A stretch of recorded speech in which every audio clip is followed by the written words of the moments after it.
Friends, आप कैसे हैं? आई होप कि आप अच्छे होंगे।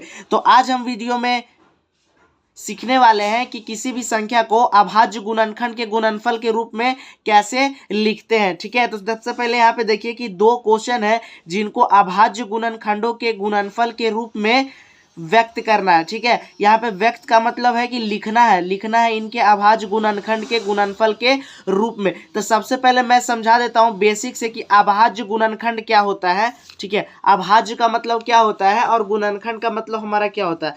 अभाज्य संख्या आप पढ़े होंगे क्लास 6 या 5 में कि वैसी संख्या, फ्रेंड्स, वैसी संख्या जिसे हम लोग एक और अपने आप के अलावा किसी से विभाजित नहीं कर सकते उसको अभाज्य संख्या बोलते हैं। ठीक है, वैसी संख्या जिसको एक और अपने आप के अलावा किसी से विभाजित नहीं कर सकते अभाज्य संख्या होता है।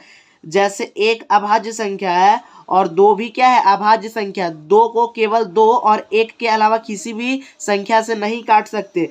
तीन भी क्या है, हमारा अभाज्य संख्या है, क्योंकि तीन को भी एक और तीन के अलावा किसी भी संख्या से नहीं काट सकते। पाँच भी हमारा अभाज्य संख्या है। ठीक है, सात भी क्या है कि अभाज्य संख्या है। तो इसको क्या करना है कि अभाज्य संख्या के रूप में लिखना है, गुणनखंडों के रूप में। तो अब यहाँ पर अभाज्य आप समझ गए होंगे। अब मैं यहाँ पे समझाता हूँ गुणनखंड का मतलब क्या होता है। गुणनखंड का मतलब होता है ना, गुणन मतलब गुना में खंड कर दे, किसी भी चीज को गुना में तोड़ दे। जैसे 10 को हम गुना में कैसे तोड़ सकते हैं, तोड़ के इसको लिख सकते हैं ना खंड के रूप में, 2 गुना 5।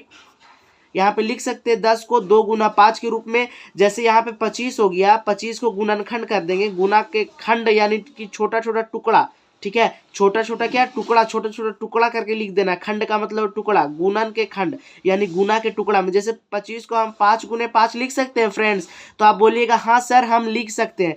तो ऐसे ही क्या करना है कि हम लोग को जो यहाँ पे निम्नलिखित संख्याएं दिए हुए हैं उनका अभाज्य गुणनखंड करना है। ठीक है, अब दोनों को जब साथ में मिला के हम लोग क्या बोलते हैं कि अभाज्य गुणनखंड। ठीक है, क्या अभाज्य गुणनखंड, इसका मतलब होता है यदि देखिए आप 25 संख्या का अभाज्य गुणनखंड करिएगा, इसको 5 गुने 5 लिखिएगा, तो इसमें जो गुणनखंड है यहाँ पे देखिए गुणनखंड का जो संख्या है, ठीक है, छोटा छोटा, ये क्या होगा, अभाज्य संख्या होगा। अभाज्य संख्या होगा यानी एक और अपने आप के अलावा किसी से भी कटेगा नहीं। इसीलिए क्या बोलते हैं कि इसे अभाज्य बोलते हैं। क्या बोलते हैं? अभाज्य गुणनखंड, अभाज्य गुना के छोटे छोटे टुकड़ों में। ठीक है, तो सबसे पहले देखिए अब हम इस क्वेश्चन को सॉल्व करने वाले हैं और आपको बहुत ही अच्छे से समझाएंगे कि 140 को ना हम कैसे अभाज्य गुणनखंड के रूप में व्यक्त कर सकते हैं, अर्थात लिख सकते हैं दोस्तों। ठीक है, तो सबसे पहले क्या करना है कि आपको एक ऐसे लाइन टानना है। ठीक है, तो मैं टान लेता हूं यहाँ पे एक लाइन। तो यहाँ पे देखिए इस तरह से क्या करेंगे कि हम लाइन टान लेंगे।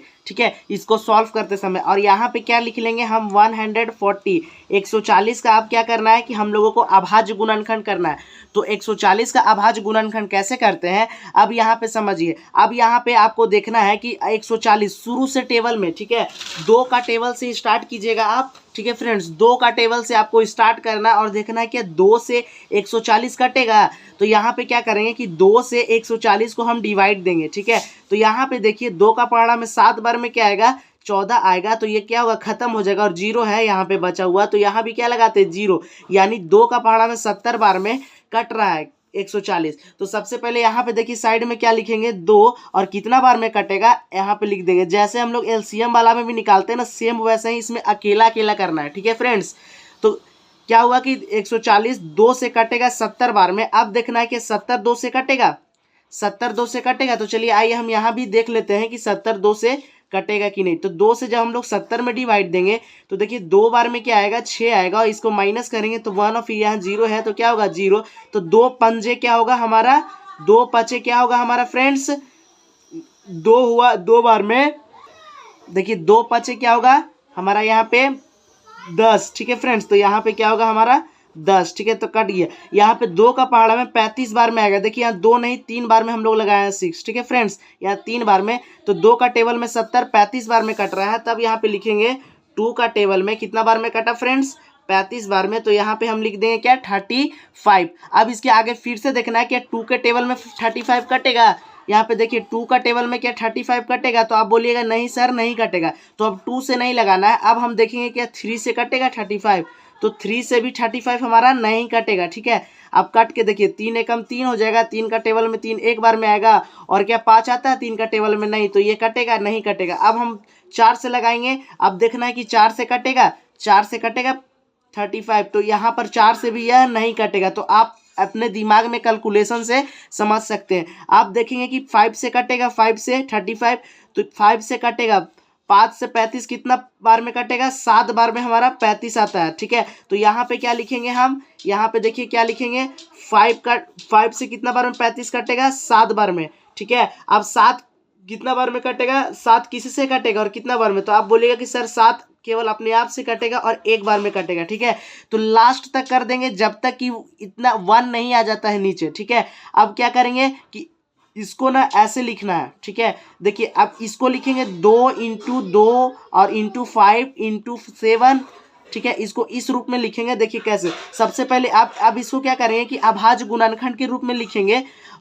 इसको तोड़ के यहाँ पे आपको दिखाना पड़ेगा एग्जाम में। अब इसको क्या करेंगे कि हम अभाज्य गुणनखंड के रूप में लिखेंगे। तो कैसे आपको बताए थे, तो यहाँ पर देखिए कि 140 को हम कैसे लिख सकते हैं। 140 को यहाँ पे देखिए जो जितने जितने बार में लगाया लिख सकते हैं 2, और फिर क्या लिख सकते हैं गुना में 2, और फिर लिख सकते हैं गुना में 5, और फिर लिख सकते हैं गुना में 7, ठीक है। 1 लिखने का जरूरत नहीं है, क्योंकि किसी भी टेबल से आप 1 से गुना कीजिए 1 ही आएगा। आपको लिखना है तो कोई दिक्कत नहीं, वो भी सही होगा, ठीक है। तो इसको कैसे लिख सकते हैं, 2 दूनी के 4, और यहाँ देखिए 2 इंटू 2 इंटू 5 और इंटू 7, यानी ध्यान से आप समझिए यहाँ पे 2 गुना 2 और गुना 5 और गुना 7 के रूप में इसको लिख सकते हैं। यही अभाज्य गुणनखंड है, ठीक है। अभाज्य गुणनखंड के गुणनफल का रूप यही है। देखिए इसमें सब जो संख्या है गुणनखंड के रूप में है, छोटा छोटा खंड के रूप में गुना में है कि नहीं फ्रेंड्स।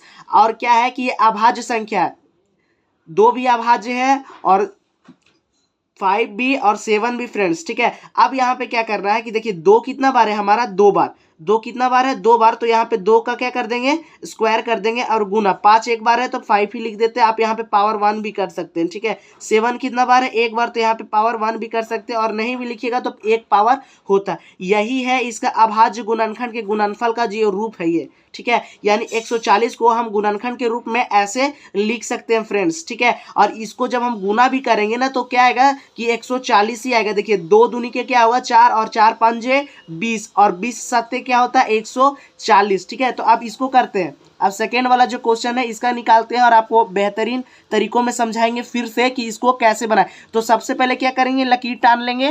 तो यहाँ पे आपको सबसे पहले लकीर टान लेना है, और ऊपर में क्या लिख लेंगे 3825, ठीक है। ये वाला जो हम कर रहे हैं, हम लोग ये वाला जो है इससे बना रहे हैं, ये आपको एग्जाम में क्या करना पड़ेगा, दिखाना पड़ेगा। और इस रूप में जो आंसर है वो हमारा ये है गुणनखंड के रूप में, ठीक है, जो निकालने हैं।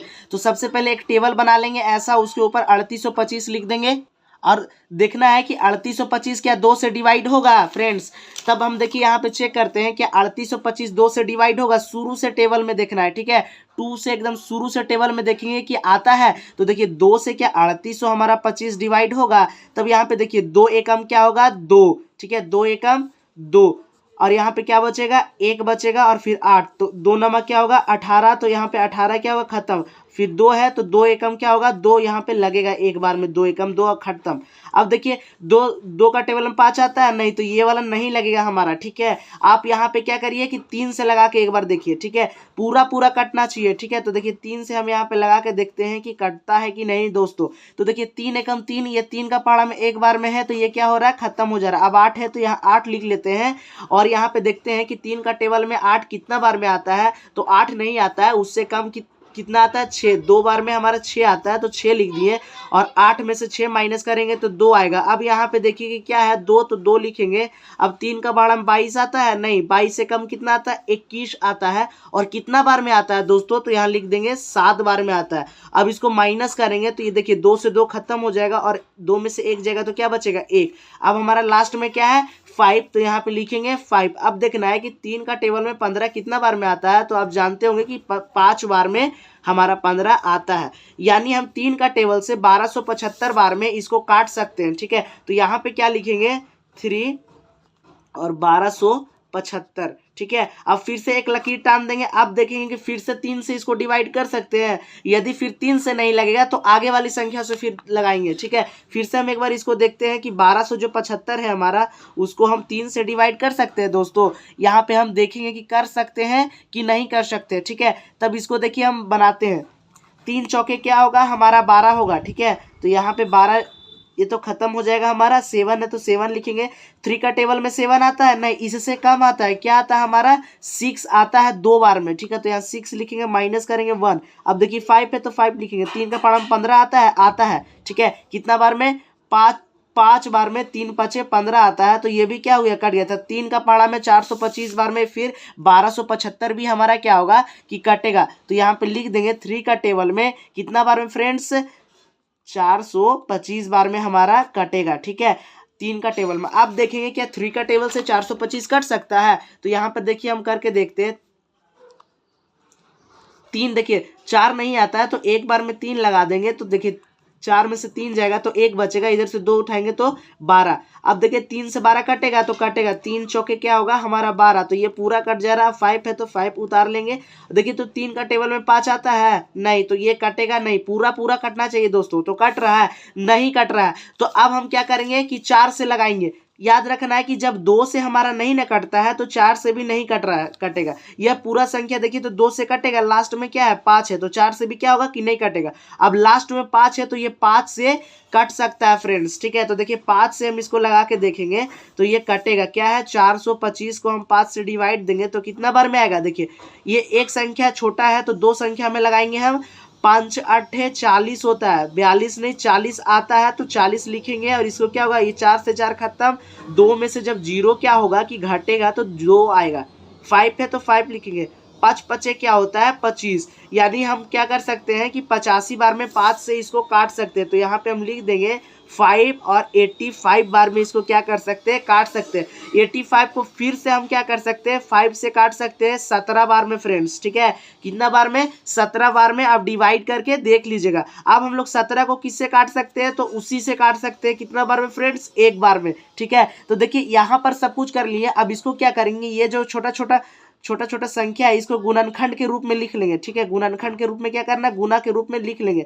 तो देखिए 3825 था, तो यहाँ पे सबसे पहले लिख लेते हैं 3825। और इसका गुणनखंड के रूप में क्या क्या आया हमारा, पहले 3 गुने 3 यहाँ लिख लेंगे 3 गुने 3, और फिर गुना में 5 गुना 5 गुना 5 गुना 5, और गुने में क्या लिखेंगे 17। ठीक है, 1 लिखने का जरूरत नहीं क्योंकि 1 से गुना करेंगे तो वही संख्या वापस आ गई। यदि आपको लिखने का मन है तो आप लिख भी सकते हैं फ्रेंड्स। ठीक है, तो अब यहाँ पे देखिए कि 3 कितने बार है हमारा 2 बार है, तो यहाँ पे हम क्या लिख सकते हैं 3 का स्क्वायर, क्योंकि 3 का स्क्वायर कहने का मतलब होता है, देखिए 3 का स्क्वायर कहने का मतलब क्या है 3 × 3, 3 2 बार है तब ना गुना करते हैं तो 9 आता है।